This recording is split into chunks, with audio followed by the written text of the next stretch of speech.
If you want to delete your Zelle account permanently, follow these simple steps to ensure your account is closed correctly. Step 1. Access your banking app. Log into the banking app that you use to access Zelle. Zelle is typically integrated within your bank's mobile app. Step 2. Navigate to Zelle settings. Once logged in, locate the Zelle section within the app.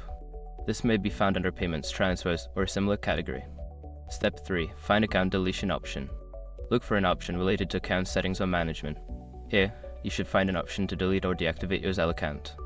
Step 4. Follow deletion instructions. Carefully follow the prompts provided to delete your account. This may include confirming your identity or entering your password. Step 5. Confirm account deletion. After completing the steps, ensure you receive a confirmation message indicating that your Zelle account has been deleted.